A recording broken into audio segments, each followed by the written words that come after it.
Дамы и господа, всем привет и добро пожаловать на канал Ксения Тильви «Тель-Авив. Стиль жизни». Сегодня хочу вам показать небольшое количество покупок, которые я сделала во Франции, в Провансе. В Ницце я была, но не купила ничего, потому что оказалось, что там нечего покупать, там крайне все печально и скучно, но Монте-Карло нас спасло. Монте-Карло и что еще? Каны. Монте-Карло и Каны исправили ситуацию. Всю поездку я ныла мужу, рассказывая, что в Ницце совершенно нечего делать. Это провинциальный курортный город, где, да, там есть кое-какие магазины, да, там есть кое-какой Луи Виттон, там есть еще что-то, но это не то. Когда мы добрались до Монте-Карло, о, вселенная, там было все, что я планировала купить и искала по всей Европе, а в Каннах даже прицепилось лишнее. Итак, давайте приступим. Давайте приступим с того, что прицепилось лишнее в Каннах. Я шла в Луи Виттон, чтобы купить парфюм. Я хотела парфюм, потому что как-то мне положили несколько пробников, он мне очень понравился, при этом он что-то 400 евро, что у меня здесь волос какой-то, я ощущаю какой-то волос.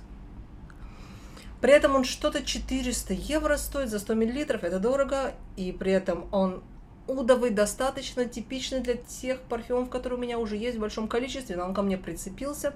Я шла за парфюмом, я пыталась его купить в Праге, но там было ожидание полчаса, пока кто-то освободится, чтобы тебе его дать. Я не буду ждать полчаса, пока кто-то освободится, чтобы мне дать парфюм. А те сумки, которые я хотела посмотреть либо приобрести, оказалось, что они уже все по листу ожидания. Поэтому ждать только парфюм нет. Это у нас Ambre No Made. Я не знаю, я не владею французским. Я вам напишу внизу название. Это, как я понимаю, что-то, да, наверное, Амбра, что, я не знаю. Напишу здесь название. Кому интересно, зайдите, посмотрите. Наверняка это мужской парфюм.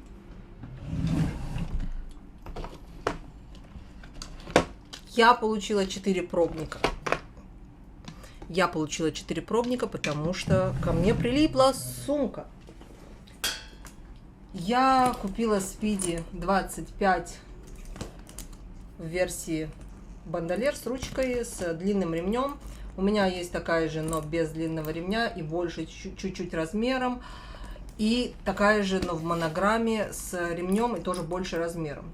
Я долго думала, надо мне ее, не надо мне ее. Думала. И пока я думала, оказалось, что Neverfull зашли в список только по листу ожидания. Я поняла, что если я буду думать дальше, во-первых, цена повышается, она повысилась с того, как я купила первую без вот этой вот ручки. Ручка это всегда еще, накиньте 200 евро. Она мне стоила 950 евро. За эту я платила 1550 и вместе с ручкой. Ну, скажем, ну, вы понимаете, да?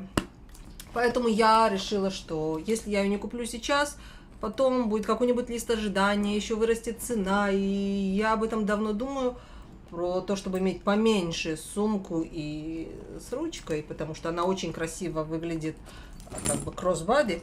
Это вообще моя любимая, наверное, версия сумок от Louis Vuitton. Они очень удобные, легкие, и да, оно закрывается и классно. Ну, Neverfull я тоже люблю. Я с огромной GM путешествовала по Нормандии, это было просто великолепно. Я могла снять жакет туда, кинуть, надеть, когда там погода менялась, и это очень удобно. Конечно, с такой это невозможно, поэтому для путешествий я предпочитаю все-таки Neverfull. Так что вот, такие вот. Такое прилипло, и так как оно прилипло, я решила, что я уже обойдусь без парфюма, потому что, ну как бы, до этого прилипло еще 3 вещи из Селин, поэтому слишком много, тоже уже ни к чему. И знаете, когда покупаешь какие-то новые вещи, парфюм это или что-то, и у тебя начинает их быть слишком много, ты не уделяешь этим вещам уже достаточно внимания, и я считаю, что это покупки, которые сделаны зря. Но я попросила, чтобы мне дали пробники именно этих духов, и Продавец, который меня обслуживал, был настолько мил, что облазил весь магазин, пошел наверх, вниз, везде, нашел именно то, что я хотела, выдал мне 4 именно того, что я хотела. Поэтому я думаю, что парфюма мне хватит надолго, потому что у меня вообще их немало. И да, если бы это был один парфюм, я бы с удовольствием его купила и наслаждалась бы им. А так, нагромождение одного на другое, это и так уже слишком много. Очень довольна, я уже начала ее носить. Раньше она мне казалась 25 размер, что она немножечко, как будто ей не хватает еще чуть-чуть объема для того, чтобы выглядеть пропорционально. Ну, не знаю, то ли мое мнение изменилось, то ли изменилось мое отношение к этому. Я очень довольна. Я взяла именно в клеточку, потому что слишком много монограммы, и клеточку я рассматриваю, знаете, как бы это сказать, как более не кричащий в лицо принт, что ли. Потому что когда LV монограмма, он кричит всем издалека, посмотрите на меня. А это более такое что-то, что для, ну не могу сказать для тех, кто знает, многие ее знают, но это не такое кричащее. У них вот такие новые пакетики, потому что они выпустили коллекцию сейчас, выпустили новый материал, канва, как они это назвали, глэмограмм, что-то такое. Я померила маленькую спиди в этом вот, ну это типа джинсовая монограмма, которая покрыта переливающимся радугой PVC. Это выглядит прикольно, классно, но я не знаю, как оно себя поведет. Я не хочу бегать по ремонтам с сумкой, которая начала облизать. А это бывает в Луи Виттоне очень часто, когда начинает что-то облизать, верхний этот слой и что-то, даже на вещах, которые на тех материалах, которые уже проверены. Здесь я не знаю, как оно себя поведет. Я не уверена, что это мое. Я померила, посмотрела, оставила, ушла, потому что нет, это совершенно не моя история. Дальше давайте я вам покажу, так, что я купила в Селин. Я хотела давно купить лофер. И почему-то... А в Селин у меня был ремешок с пряжкой серебряной в списке. Это найти нигде было невозможно, потому что золото везде, повсюду, у всех. Все обожают золото, все ремешки, они все золотом. Найти серебром. Я думаю, можно что-то найти у Гуччи, у Луи Виттон, но у них-то столько все узнаваемые, яркие эти пряжки, что я не очень, как бы, да, я хотела что-то, что меньше будет бросаться в глаза по узнаваемости даже. Поэтому я приметила давно этот ремень Селин. Найти его в серебре было очень трудно. Мне посоветовали в Праге в магазине Селин посмотреть на сайте. На сайте, конечно, его не было. Я была еще там и здесь, везде. Нигде его не было. Вот. И как я пришла к ремню, я уже не помню. Я искала, короче говоря, ремень и лоферы. Лоферы я хотела купить в Прада, потому что мне они как-то очень приглянулись. Я смотрела много обзоров. Единственное, что мне не нравилось, я сместилась в сторону ботинок на шнурках, потому что по какой-то странной причине в лоферах от Прада внутри, сейчас я вам покажу свои от Селин. Таким образом, каждый в отдельном пакетике, конечно же.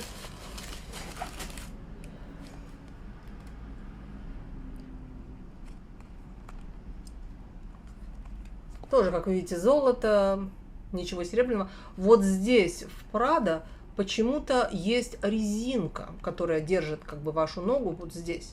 Я не поняла, каким образом лоферы, которые стоят почти 1000 евро, каким образом там внутри есть резинка, и каким образом это приемлемо, потому что, ну, как бы сделано в Италии, итальянские все эти истории, там жарко, и оно рассыхается и разваливается, так же, как рассыхается и разваливается у нас.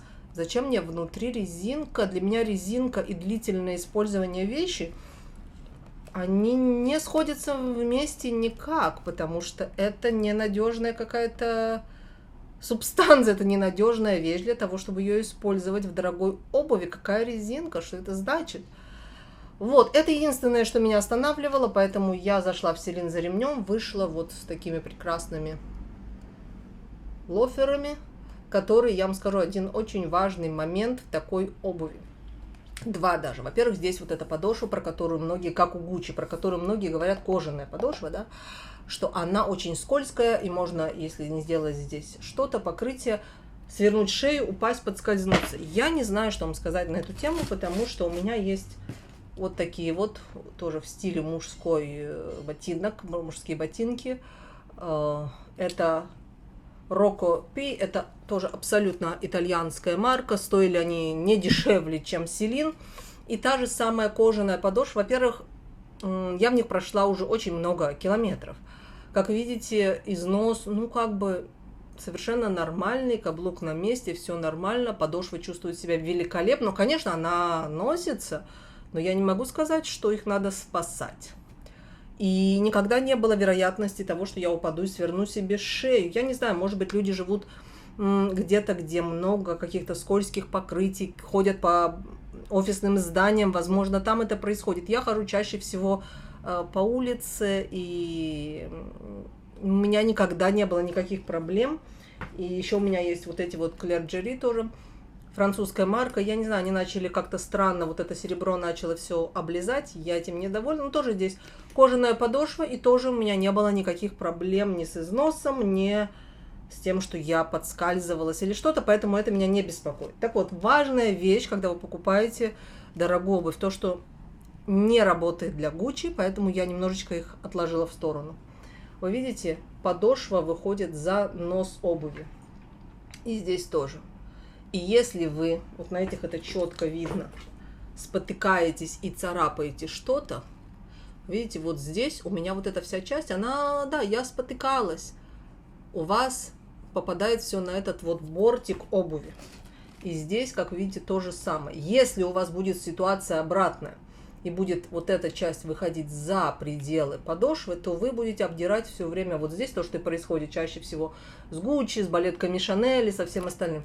Вы обдерете вот этот весь нос тут, и конец будет вашей обуви, потому что, ну, как бы мы понимаем, подошва и не подошва – это разные совершенно вещи. Так что вот я взяла 38 размер, они мне чуть большеваты, что я хочу, чтобы оно так было, потому что если оно не будет мне чуть большевато, чуть-чуть нога отекает, и они будут чуть маловаты, и это неприемлемо никак, а делать чуть толще носок, и они уже не влезли, для меня это не вариант, но за счет того, что они достаточно высоко сидят, и здесь нет никакой резинки, да, и само вот этот вот Celine, он, их лого, оно все-таки не привлекает столько внимания, как остальные, на мой взгляд, потому что оно как-то, не знаю, мне кажется, более выглядит спокойным. Мне очень нравится это. Дальше, следующая вещь, которую я тоже... Ремень я оставлю наконец. Которую я искала и нигде не могла найти. Это вот такой вот кошелек в монограмме Celine. Он совершенно, она, видите, издалека даже не видно, что здесь что-то напечатано. Очень она приятная, красивая, спокойная. Можно использовать как кошелек для ключей. Можно использовать как все что угодно. У них там в описании даже написано кошелек для ключей, кредитных карточек, мелочи, чего угодно еще. Очень он мне как-то давно приглянулся, я его тут там видела у людей, но никак не могла наложить на него свои руки, потому что нигде его не было, просто не было. И, как говорится, даже не ищите, в каких магазинах я только не была в Европе, я не могла это найти. И третья вещь, которую я нашла тоже в ну понятно, в Монте-Карло, наверное, есть все. Кроме того, что лоферы и вот это все, оно сейчас у них заложено и не выставлено на дисплей, потому что сейчас лето и надо ходить в босоножках. Я вам рассказывала это про Gucci в Праге. Итак, ремень, из-за которого все вообще, весь этот сыр-бор Celine начался. Это... Здесь еще даже целлофан наклеен. Вот такой вот в мужском стиле ремень. Я взяла размер 85. Мой ремень Louis Vuitton 80. Он немножечко выше сидит. Этот я взяла 85. Я его мерила в Праге, но был 80 размер. Я решила, что 80 мне мал. Ну, нет, не мал. Он мне хорошо, потому что он точно такой же, как мой Louis Vuitton, но он сидит выше. Я хотела, чтобы что-то немножечко было возможности повыше и пониже. потому что этот больше мне как-то импонирует в плане надевать его с джинсами или с чем-то таким. Луи Виттон мне больше нравится с брюками. Поэтому, а брюки у меня все сидят достаточно высоко. Вот такой вот в мужском стиле ремень кожаный, обычный, черный. Как бы, сейчас я вам продемонстрирую, как это выглядит в застегнутом состоянии. По-моему, очень даже симпатично. И сама пряжка, она, если вы не очень в теме, вы никогда не поймете, что это за марка, и вас это запутает. И да, вообще это вот так должно быть. И да. Это то, что мне нравится в их лого, в этом, ну да. Так что вот, началось все из-за ремня, мне очень понравился, я где-то видела у кого-то в Инстаграме, по-моему, и как-то, да, полюбилось оно мне. Так что, да, касательно обуви, надеюсь, я вам смогла помочь, потому что для меня всегда было дилеммой, как же выбрать пару дорогой обуви. И пока я думала про Gucci, Celine, там, Prada и все остальное, у меня каким-то образом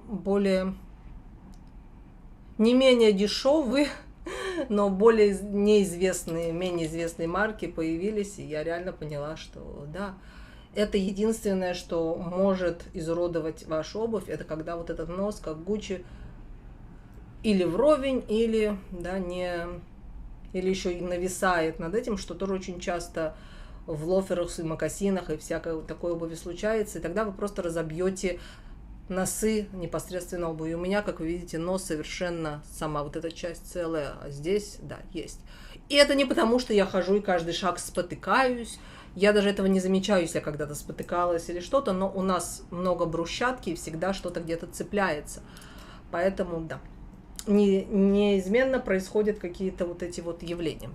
Еще вам хочу показать вещь, которая не имеет никакого отношения к одежде и ко всему этому. В каком-то маленьком городке мы зашли в городке, где керамика, в Провансе, в магазин, и там было много вещей ручной работы, все офигенно дорогое. Я вот эту тарелочку, по-моему, что 50 евро она мне стоила. Это все вручную расписано, здесь написано имя автора.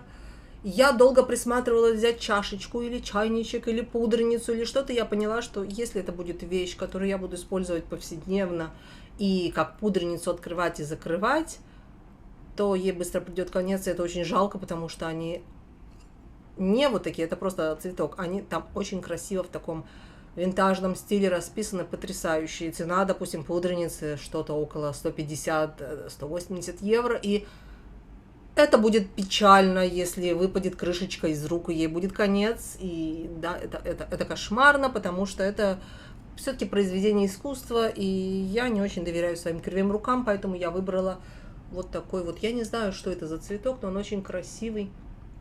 Я его ставлю для красоты, кладу иногда туда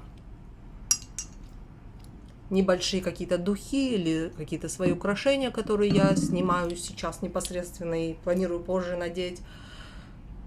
И саму эту тарелку трогаю редко, потому что жалко даже не столько денег, сколько саму красоту разбить. И когда он мне ее запаковал, он сказал: я хорошо пакую, не бойся за транспортировку. Он мне выдает из вот этой маленькой тарелки, мне выдает такую огромную коробку. Думаю, вселенная, куда же я ее дену? Но ничего, я приехала туда, у меня было 22 килограмма, уезжала я с 34 килограммами. С одним чемоданом. Это один и тот же чемодан, который просто хорошо, он не расширяется, он просто хорошо наполняем. И да, нет на чемоданы Samsonite. И еще я прикупила вот такой вот браслет, тоже в каком-то маленьком городе абсолютно. Там есть какой-то тоже автор, какая-то история, за этим я ее не помню, здесь даже подписано его имя. И да, я это купила именно как браслет, чтобы надевать с часами на эту руку. Или как браслет, который я буду носить зимой, потому что зимой я не ношу вот эти большие браслеты по причине, что есть какая-то кофта с рукавом, или рубашка, и сверху еще какой-то пиджак или что-то. И это теряет весь смысл, потому что оно только мешает и цепляет. В свою очередь, вот такой маленький тоненький браслет можно и надеть, и он не будет совершенно, ну вот понятно, да, что это другая история. Вот, и так как у меня через определенное количество времени день рождения, я позволила себе вот так вот все это купить. Раньше я покупала украшения, сейчас я поняла, что я больше не хочу украшений, у меня достаточно всего, я хочу не просто запасаться чем-то впрок, а иметь возможность реально наслаждаться и пользоваться тем, что есть. И сейчас я чувствую, что количество того, что у меня есть, оно больше, чем количество того, что я могу использовать. Хоть я и зарекалась, что я мерила в Селин эту сумку-ведро, bucket bag, и, во-первых, она мне не понравилась, так как нравилась на других людях, и, во-вторых, я решила, что я больше не покупаю сумок, потому что их слишком много, все. Но, когда я услышала, что у них есть вот эта Спиди, я поняла, что если я ее не куплю сейчас, потом Луи Виттон натянет на себя маску, я не знаю, Hermes или Шанель, которые некоторые сумки продают только... Ну нет, Шанель, они еще делают вид, что они продают всем, но они уже тоже скоро начнут, как Hermes, знаете, купите у нас на 50 тысяч евро, потом мы вам согласимся продать одну из наших фирменных сумок.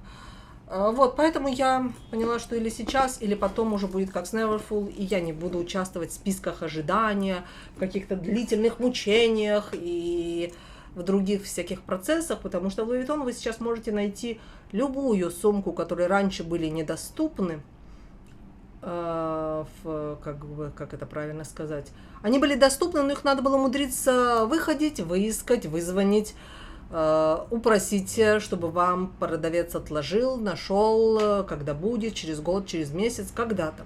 Сейчас большую часть этих вещей можно заказать через лист ожидания, заплатить полностью, подождать, я не знаю, сколько там у них лист ожидания, говорят, 1,5-2 месяца. Я не пробовала, не знаю, хотя в Израиле есть Louis Vuitton, но я туда не хожу, там противное обслуживание, по моему мнению. Вот. Я не люблю участвовать в таких мероприятиях, поэтому, да, я вот сейчас и закрыла этот вопрос, купив эту замечательную сумку, которой я очень довольна, и на данный момент я могу себе спокойно сказать, что да, для меня больше сумок нет, все, хватит, закончили с сумками, и я довольна всем, что у меня есть, и пока у меня нет никаких... Нет, у меня список очень большой того, что я хочу.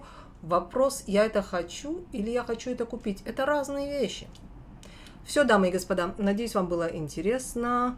Если кому-то интересно посмотреть фотографии, то вам в Инстаграм. Там я регулярно публикую одно, другое, третье, пятое. Ксения Терви Инстаграм. И увидимся в следующем видео. Я планирую, что оно будет достаточно интересным, если вы в теме сравнения настоящих сумок с репликами. Вот вам небольшой спойлер. Так что увидимся в следующем видео и пока-пока.